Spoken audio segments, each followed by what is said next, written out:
Hello friends, welcome to HR study Gurukul. आज की video में हम करेंगे SSGD के जीके जीएस के क्वेश्चन। ये जो क्वेश्चन है वो प्रीवियस ईयर क्वेश्चन है जो कि पिछले वर्ष के एग्जाम में आए हुए हैं। तो ये सभी के सभी क्वेश्चन बहुत ही इम्पोर्टेंट हैं। तो चलते हैं आज के पहले क्वेश्चन की ओर। हमारा पहला क्वेश्चन है कि निम्नलिखित में से कौन सा देश लुसोफोनिया खेलों का हिस्सा नहीं है। क्या प्रश्न है कि निम्नलिखित में से कौन सा देश लुसोफोनिया खेलों का हिस्सा नहीं है। इसके ऑप्शन हैं पुर्तगाल, मकाऊ, जर्मनी या फिर भारत। तो कौन सा इसका सही आंसर होगा? इसका जो सही आंसर है वो है ऑप्शन सी, जर्मनी इसका एकदम सही आंसर है।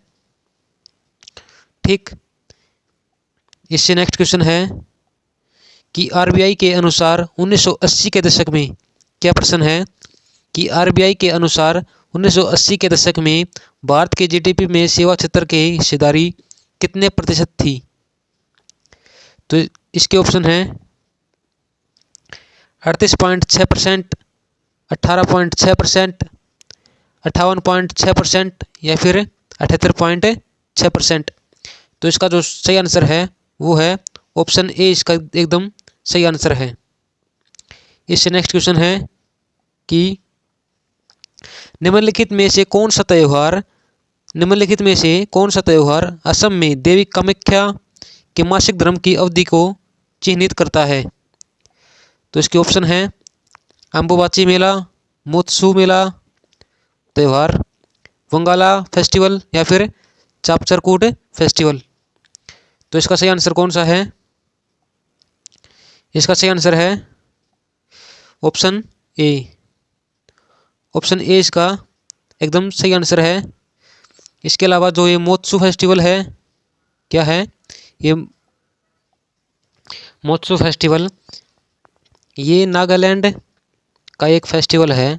जो मोत्सू फेस्टिवल है ये नागालैंड का एक फेस्टिवल है जो मई के महीने में 3 दिन लगातार लगता है, 3 दिन आयोजित किया जाता है। ठीक है। और जो ये वंगाला फेस्टिवल, ये मेघालय का एक उत्सव है, त्यौहार है, फेस्टिवल है।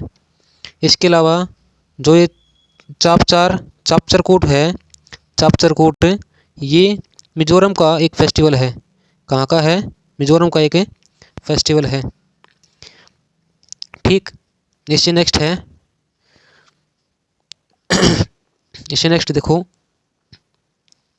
भारतीय संविधान में अस्पृश्यता उन्मूलन का प्रावधान किस अनुच्छेद में है।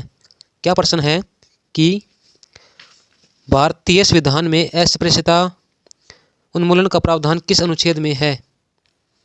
तो इसके ऑप्शन है आर्टिकल 14, आर्टिकल 14 है, आर्टिकल 19, आर्टिकल 17 है या फिर आर्टिकल 32। तो जो आर्टिकल 14 है, आर्टिकल 14 इसमें क्या है? इसमें है विधि के समक्ष समानता। विधि के समक्ष समानता ये किसमें है? ये है आर्टिकल 14 में। और जो आर्टिकल 19 है, आर्टिकल 19 को तो संविधान की रीढ़ कहते हैं। ये हमें 7 प्रकार की स्वतंत्रता प्रदान करता है। ठीक है। और जो आर्टिकल 17 है ये अस्पृश्यता का अंत करता है, छुआछूत का अंत करता है, यानी अस्पृश्यता उन्मूलन का प्रावधान आर्टिकल 17 में है। तो ये इसका सही आंसर होगा। और रह गया एक ऑप्शन और, आर्टिकल 32। इसमें क्या होगा? जो आर्टिकल 32 है इसमें आर्टिकल 32 में संवैधानिक उपचार का अधिकार है। क्या है? संवैधानिक उपचार का अधिकार। ठीक, इसे नेक्स्ट देखते हैं। इसे नेक्स्ट है कि स्वामी दयानंद सरस्वती ने, क्या प्रश्न है कि स्वामी दयानंद सरस्वती ने एक संगठन की स्थापना की। एक संगठन का नाम आएगा यहाँ पे जिसने हिंदू धर्म में सुधार का प्रयास किया। तो कौन से संगठन की स्थापना की थी? संगठन पूछा इसने कि यहाँ पर स्वामी दयानंद सरस्वती ने कौन से संगठन की स्थापना की थी जिससे हिंदू धर्म में सुधार का प्रयास किया था। तो देखो ऑप्शन है आदि हिंदू समाज, वेदांत समाज, आदि धर्म समाज या फिर आर्य समाज। इसका आंसर आप सभी को पता है कि जो ऑप्शन डी है, आर्य समाज की स्थापना किसने की थी? स्वामी दयानंद सरस्वती ने की थी। ठीक है। इसके अलावा देखते हैं वेदांत समाज। वेदांत समाज की स्थापना किसने की थी? स्वामी विवेकानंद। ठीक। इससे नेक्स्ट है कि भारत में रेडियो प्रसारण 1923 में किसके द्वारा शुरू किया गया था? ऑप्शन देखो, Lions club of Bombay, radio club of Bombay, Rotaract club of Bombay या फिर रोटरी क्लब ऑफ बॉम्बे आएगा यहाँ पे, बॉम्बे। तो कौन सा इसका सही आंसर है? इसका राइट आंसर है option B, radio club of Bombay. Radio club of Bombay इसका सही आंसर है। इससे नेक्स्ट क्वेश्चन है, निम्नलिखित में से किस गुप्त शासक को उसके सैन्य उपलब्धियों के कारण भारत का नेपोलियन कहा जाता है? तो इसकी तो ऑप्शनों की जरूरत भी नहीं है, समुद्रगुप्त को भारत का नेपोलियन कहा जाता है। ठीक। इससे नेक्स्ट है ई कृष्ण अय्यर का संबंध है, ई कृष्ण अय्यर का संबंध किस नृत्य शैली से है? ऑप्शन है भरतनाट्यम से, ओडिसी से, कथक से या फिर कुचिपुड़ी से। तो इसका सही आंसर है ऑप्शन ए, भरतनाट्यम। क्या है? भरतनाट्यम इसका सही आंसर है। और ये सभी के सभी शास्त्रीय नृत्य हैं। क्या हैं? शास्त्रीय नृत्य हैं। ठीक। इससे नेक्स्ट है भारत में प्रत्येक कितने वर्ष में एक बार जनगणना होती है? तो इसमें जनगणना वो जी है कितने वर्ष में होती है भारत में? इसके ऑप्शन है 5 वर्ष, 12 वर्ष, 10 वर्ष या फिर 15 वर्ष। तो इसका सही आंसर होगा ऑप्शन सी, 10 वर्ष। 10 वर्ष में तो होती है हमारी मतलब मनुष्यों की जनगणना अपने इंडिया में 10 वर्ष के अंतराल पर जनगणना होती है। और जो 5 वर्ष में होती है पशुओं की, 5 वर्ष में होती है किसकी? पशुओं की जनगणना होती है। ठीक है। तो देखो यहाँ पर इसको रहने दो एक बार, तो इसको तो रहने दो। क्या उत्तर है इसका? अगर यहाँ पर पशुओं की पूछे तो क्या उत्तर दोगे आप? 5 वर्ष। और अगर व्यक्तियों की पूछे तो 10 वर्ष में जनगणना होती है। इससे नेक्स्ट क्वेश्चन है कि राष्ट्रीय स्तर की क्रिकेट चैंपियनशिप रणजी ट्रॉफी किस वर्ष से शुरू हुई थी? तो ऑप्शन देख लो एक बार। ऑप्शन है 1944 से 1945 में, 1934, 1935 में, 1953 या फिर 1954 में, 1950 या फिर 1951 में। तो जो इसका सही आंसर है वो ऑप्शन बी है, 1934 से 1935 में। इसी के साथ है इसका जो पहला मैच है वो भी बताता हूँ मैं आपको। इसका जो पहला मैच किस किस के बीच में हुआ था? इसका जो पहला मैच है वो मद्रास व मैसूर के बीच में हुआ था। ठीक है। इससे नेक्स्ट क्वेश्चन देखते हैं। इससे नेक्स्ट क्वेश्चन है, द्रोणाचार्य खेल पुरस्कार किसको दिया जाता है? तो टीम के अध्यक्ष को दिया जाता है, टीम के कप्तान को दिया जाता है, टीम के सर्वश्रेष्ठ खिलाड़ी को दिया जाता है या फिर टीम के कोच को दिया जाता है? तो इसका सही आंसर होगा ऑप्शन डी, टीम के कोच को। इससे अगला है कि नगरपालिकाओं की शक्तियां, प्राधिकार और उत्तरदायित्व किस अनुसूची के अंतर्गत आते हैं? क्या है कि नगरपालिका की शक्तियां, प्राधिकार और उत्तरदायित्व किस अनुसूची के अंतर्गत आते हैं? तो ऑप्शन है 10वीं अनुसूची, 13वीं अनुसूची, 11वीं अनुसूची या फिर 12वीं अनुसूची। तो कौन सा इसका सही आंसर होगा? इसका जो करेक्ट आंसर है वो है ऑप्शन डी, 12वीं अनुसूची में नगरपालिकाओं की शक्ति, प्राधिकार और उत्तरदायित्व का जिक्र है। इसी के साथ जो 11वीं अनुसूची है, 11वीं अनुसूची उसमें पंचायती राज है किसमें? 11वीं अनुसूची में। और संविधान में ओनली 12 ही अनुसूची होती हैं, 13 तो है ही नहीं, तो ये तो ऑप्शन होगा ही नहीं बिल्कुल भी। और 10वीं अनुसूची में क्या है? दल बदल। ठीक, तो सही आंसर कौन सा है? 12वीं अनुसूची है इसका सही आंसर है। इससे नेक्स्ट क्वेश्चन है कि कौन सा भारतीय संगठन देश में गरीबी पर डेटा एकत्र करने के लिए जिम्मेदार है? तो कौन सा संगठन? ऑप्शन है देखो, राष्ट्रीय नमूना सर्वेक्षण संगठन, नीति आयोग, राष्ट्रीय सामाजिक अधिकारिक संगठन, या फिर भारतीय रजिस्ट्रार जनरल और जनगणना आयुक्त का कार्यालय। तो इसका सही आंसर होगा ऑप्शन ए, राष्ट्रीय नमूना सर्वेक्षण केंद्र। इसकी स्थापना 1950 में हुई थी। एक मिनट को सही लिखता हूँ। इसकी स्थापना 1950 में हुई थी। कब हुई थी? 1950 में। ठीक, इसके अलावा नीति आयोग की स्थापना कब हुई थी? 2015 में नीति आयोग की स्थापना हुई थी। उससे पहले नीति आयोग को योजना आयोग के बारे में योजना आयोग के नाम से जानते थे। ठीक है, तो जो नीति आयोग है, नीति आयोग, उसके वर्तमान उपाध्यक्ष कौन है? तो उपाध्यक्ष हैं देखो, इसकी उपाध्यक्ष कौन है? उपाध्यक्ष हैं डॉक्टर सुमन बेरी। डॉक्टर सुमन बेरी इसके उपाध्यक्ष हैं, और जो इसके अध्यक्ष हैं वो तो भारत का पीएम ही होता है।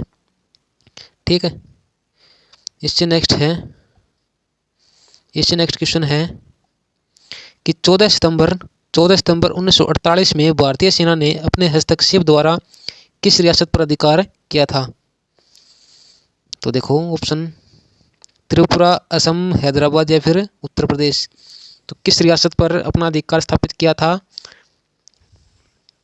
हैदराबाद पर स्थापित किया था भारत ने अपना अधिकार, और उस मिशन का क्या नाम था? पोलो। ऑपरेशन पोलो के द्वारा हैदराबाद को भारत में शामिल किया गया था। इससे नेक्स्ट क्वेश्चन है कि निम्नलिखित में से किस मौर्य राजा ने धम्म की अवधारणा को लोकप्रिय बनाया? ऑप्शन, अशोक, बिंदुसार, चंद्रगुप्त या फिर दशरथ। तो इसका जो सही आंसर है वो है ऑप्शन ए, अशोक। सही है। इससे नेक्स्ट क्वेश्चन है कि कालजयी कृति हस्तलक्षण दीपिका किस भारतीय शास्त्रीय नृत्य शैली से संबंधित है? तो इसका ऑप्शन है कुचिपुड़ी, सत्रिया, भरतनाट्यम या फिर कथकली। तो इसका सही आंसर है ऑप्शन ए, इसका एकदम सही आंसर है कुचिपुड़ी। इससे नेक्स्ट क्वेश्चन है कि असम में कितने प्रकार के बिहू उत्सव मनाए जाते हैं? ऑप्शन है 3, 2, 6, 5। तो इसका सही आंसर होगा ऑप्शन ए, 3 प्रकार से बिहू उत्सव मनाए जाते हैं। कहाँ पर? असम में। तो देखो कौन कौन से मनाए जाते हैं। सबसे पहले तो जो बिहू उत्सव है वो मध्य जनवरी में मनाया जाता है। तो उसका क्या नाम रखेंगे? इसका नाम होगा, उसका नाम माघ या फिर माघ बिहू या फिर भोगाली बिहू कहेंगे। इसके बाद नंबर 2 पे अप्रैल के मध्य अप्रैल में, तो उसका क्या नाम है? उसका नाम है बोहाग बिहू। इसके बाद अक्टूबर में मनाया जाता है। तो उसका क्या नाम है? कटी बिहू। तो हमने क्या पढ़ा कि असम में 3 प्रकार से बिहू उत्सव मनाए जाते हैं। सबसे पहले पढ़ा कि मध्य जनवरी में जो आयोजित होता है बिहू उत्सव उसको कहते हैं माघ या फिर भोगाली बिहू। जो मध्य अप्रैल में आयोजित होता है उसे कहते हैं बोहाग बिहू, और जो अक्टूबर में आयोजित किया जाता है उसको कहते हैं क्या? कटी बिहू। ठीक, इतना समझ में आ गया। इससे नेक्स्ट क्वेश्चन देखते हैं। अब इससे नेक्स्ट क्वेश्चन है देखो कि 18 मार्च 1950 को योजना आयोग का गठन किया गया, तो किसकी अध्यक्षता में किया गया? किस व्यक्ति की अध्यक्षता में योजना आयोग का गठन किया गया? इसके ऑप्शन है एपीजे अब्दुल कलाम, सुभाष चंद्र बोस, जवाहरलाल नेहरू या फिर इंदिरा गांधी। तो इसका सही आंसर कौन सा है? इसका जो करेक्ट आंसर है वो है ऑप्शन सी। क्या है ऑप्शन सी? पंडित जवाहरलाल नेहरू की अध्यक्षता में योजना आयोग का गठन किया गया। कब किया गया? 15 मार्च 1950 को किया गया। ठीक। और जो योजना आयोग है उसी को अब हम नीति आयोग के नाम से जानते हैं, नीति आयोग। ठीक है। तो अगर प्रश्न आए कि नीति आयोग का प्रथम अध्यक्ष कौन है? पंडित जवाहरलाल नेहरू। अगर एक क्वेश्चन और बन जाए कि जो योजना आयोग है, योजना आयोग की प्रथम महिला अध्यक्ष, योजना आयोग की प्रथम महिला अध्यक्ष, तो उसको क्या कहेंगे? इंदिरा गांधी। क्या कहेंगे? इंदिरा गांधी। इससे नेक्स्ट क्वेश्चन है, देखो, मंत्रिपरिषद सामूहिक रूप से किसके प्रति उत्तरदायी होता है? ऑप्शन है लोकसभा, राज्यपाल, जनता या फिर मुख्यमंत्री। तो किसके प्रति उत्तरदायी होता है? जो मंत्रिपरिषद है वो सामूहिक रूप से लोकसभा के प्रति उत्तरदायी होता है। किसके प्रति होता है? लोकसभा के प्रति होता है। ठीक।